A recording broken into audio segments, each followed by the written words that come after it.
देखिए अभी जैसे मैंने पिछले क्लास में सीखा था क्वेश्चन टैग, क्या सीखा था? Question tag. ये क्वेश्चन टैग अभी मैंने सीखा कि देयर रहेगा सेंटेंस में, तब हम क्या करेंगे? दैट रहेगा, दिस रहेगा, दीज रहेगा, दोज रहेगा, वन रहेगा, वन के साथ कोई और नाउन रहेगा, तो हम क्या बनाएंगे? ये सब आपने सबने सीख लिया, ठीक है। अब हम आज अगला देखते हैं भाग, जो बड़ा ही महत्वपूर्ण है, उसका नाम है इंपरेटिव सेंटेंस। क्या नाम है? Imperative sentence. देखिए इंपरेटिव सेंटेंस कौन से होते हैं? इंपरेटिव सेंटेंस वे होते हैं जो क्वेश्चन टैग बनाने के लिए या फिर ऐसे भी इंपरेटिव सेंटेंस जो होते हैं वर्ब से प्रारंभ होते हैं। किससे? वर्ब से, हेल्पिंग वर्ब से नहीं, वर्ब से। मेरी बात समझ में? अब वर्ब में प्रारंभ होते हैं तो वर्ब के साथ जो होता है यू माने होता है तुम, है ना? क्या होता है? तुम ही तो होता है। हाँ, आप तुम कहोगे तो हम हो जाएंगे, ठीक है। यू माने होता है तुम, तो यू जो है हमेशा छुपा रहता है। जैसे कहा गया कि भैया आप घर पे जैसे खाना खा रहे हैं, जब खाना खा रहे हैं तो कहेंगे पानी दे दो। अरे पानी किससे मांगोगे? जो सामने होगा उसी को मांगोगे। क्या जरूरी है तुम हमका पानी दे दो? नहीं, कहने का सकता नहीं, जो सामने वाला उसी को डिनोट करेगा। तो यहाँ पर जो सब्जेक्ट रहता है, सब्जेक्ट छुपा रहता है। क्या रहता है? छुपा रहता है। और जो छुपा रहता है उसको पकड़ के निकाल लेते हैं, है ना? तो मुझे ये बताइए, इंपरेटिव सेंटेंस में हमेशा जो सेंटेंस है वह या तो वर्ब से प्रारंभ होगा, या फिर लेट अस से प्रारंभ होगा, या फिर लेट से प्रारंभ होगा, या डू नॉट यानी डोंट या नेवर से प्रारंभ होगा, या काइंडली या प्लीज, इन सब से प्रारंभ होगा। मेरी बात समझ पा रहे हैं? तो ये सेंटेंस क्या कहलाएंगे? इंपरेटिव। तो मुझे ये बताइए, अभी मैंने सीखा इनमें सब्जेक्ट जो रहता है यू छिपा रहता है ना, तो ये अगर छिपा रहता है, जो छिपा रहता है उसे को हम आई लेंगे बाहर, ठीक है। तो भैया क्वेश्चन टैगवा बनाते समय हमने आपको सिखाया था कि सबसे पहले हम हेल्पिंग वर्ब लिखेंगे, फिर उसके बाद व्यवस्था, फिर उसके बाद सब्जेक्ट। यही तो फार्मूला आपने सीखा था, नहीं सीखा था? लास्ट में क्वेश्चन वर्ड जो है निशान लगा देते, ये सीखा था आपने। तो उसी हिसाब से देखा जाए तो अब देखिएगा, क्वेश्चन में यदि आपको लेट अस मिले, क्या मिले? लेट अस, कस मिले, अस मिले ना, लेट अस, ठीक है। जब लेट अस मिलेगा तो वहां पर आपको ध्यान देना होगा कि हेल्पिंग वर्ब क्या रहेगी और सब्जेक्ट क्या होगा। तो हमेशा याद रखना, जब वी अस अवर होता है तो अस यानी ऑब्जेक्टिव केस है, तो किसका ऑब्जेक्टिव केस है? वी का है ना, तो वी का है तो ये इसका सब्जेक्टिव केस क्या होगा? वी होगा। इस प्रकार से इसको यहां से हम सब्जेक्ट रूप में इसको पाएंगे वी को, किसको पाएंगे? वी को। और क्वेश्चन टैग बनाते समय आप हेल्पिंग वर्ब पहले लिखोगे ना, तो बताइए वी के साथ सैल और वी में, सैल और विल में से क्या रहेगा? सैल। कितना कंफर्म? तो आपको लगा लेना है सैल, ठीक है, और लिख लेना है सब्जेक्ट वी। इतनी बात समझ में आई? यदि लेट के बाद लिखा है तो लग जाएगा, और यदि नहीं लिखा है तो कोई बात नहीं, बहुत अच्छा है, ठीक है। अगला देखेंगे, जैसे लेट है तो लेट के बाद कुछ नहीं लिखा, तो लेट के बाद कुछ नहीं लिखा तो हमेशा होगा विल यू। क्या होगा? Will you. मेरी बात समझ में? इसमें पॉजिटिव और नेगेटिव को ध्यान में नहीं रखना है इंपरेटिव सेंटेंस में, ठीक है। अगला है, अगर वर्ब की फर्स्ट फॉर्म है तो क्या लिखा जाएगा? जब वर्ब की फर्स्ट फॉर्म है तो इसका तो पॉजिटिव भी बन सकता है, नेगेटिव भी बन सकता है, बन सकता है। तो इसका पॉजिटिव बनाओगे तो विल यू क्वेश्चन मार्क, और इसका वोंट यू क्वेश्चन मार्क, समझ जाओगे।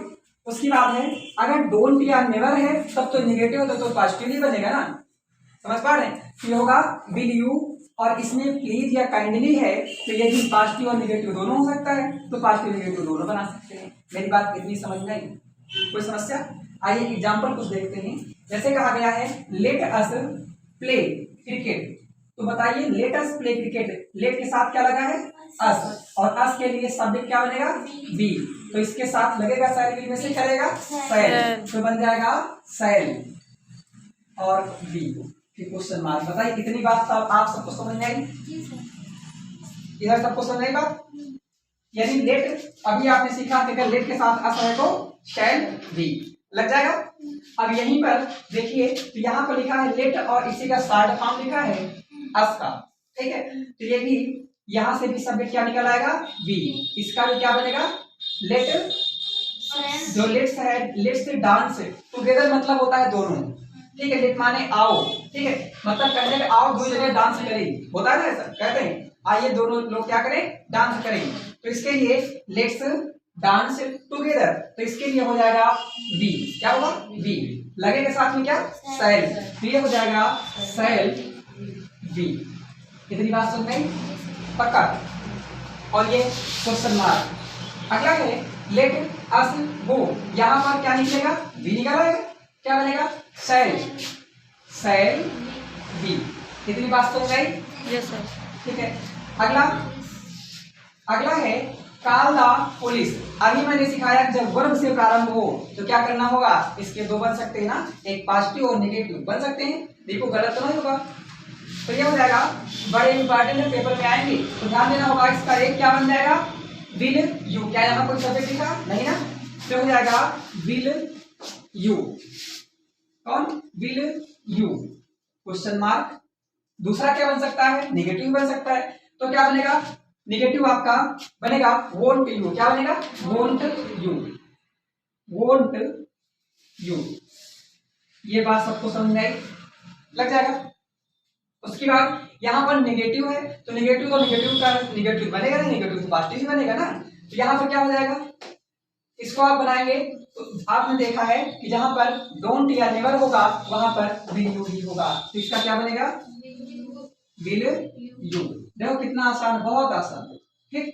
उसके बाद गेट मी सम पानी, है ना, तो गेट माने प्राप्त करना, तो आप समझ सकते हैं यहाँ पर वर्ब की पहली फॉर्म तो क्या होगा, दोनों बन सकता है, ठीक है। या तो विल यू कर दीजिए या फिर वॉन्ट यू कर दीजिए। मेरी बात समझ में आई, ये हो जाएगा। ये डोंट ये पगलू बना लोगे नहीं बना पाओगे, इसको क्या बनाएंगे आप समझ सकते हैं, नेगेटिव है तो पॉजिटिव ही बनेगा, पॉजिटिव क्या बनेगा विल यू।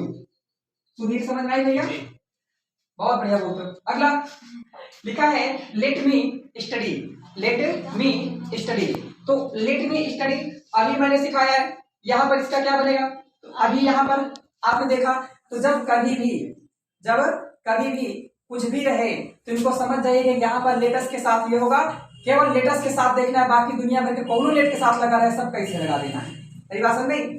तो इसका भी क्या हो जाएगा, अगर लेट अस होता तो यहाँ पर भी होगा, अदरवाइज क्योंकि लेटेस्ट एक रूल होता है ना, बस बाकी सब के साथ विल लग जाना है, ठीक है। तो क्या बनेगा, कहाँ लिखा है विल यू, ठीक। इसका क्या बनेगा लेट हिम, इसका भी विल यू, क्या बनेगा विल यू। इसका क्या बनेगा let the peon come in, let the peon का मतलब समझ सकते हैं, तो इसका भी क्या बन जाएगा विल यू, क्या बन जाएगा विल यू लग जाएगा। इसका लेट हर स्टडी, तो विल यू क्या बनेगा विल यू। मेरी बात समझ में, इतनी बात उम्मीद करते हैं आपको समझ में आई होगी, नहीं समझ में आया तो एक बार फिर से, लेट के साथ अगर एस है तो सैल वी है, लेट के साथ अगर स्टार्ट फॉर्म में एस है तो सैल वी, और लेट के साथ कुछ भी नहीं है डायरेक्टली लिखा है तो लेट, तो ये हो जाएगा विल यू, और वर्ब की पहली फॉर्म है तो विल यू या वोंट यू, और डोंट या नेवर है तो विल यू, प्लीज और काइंडली है क्या हो जाएगा विल यू या वोंट यू। समझ रही बात, अगला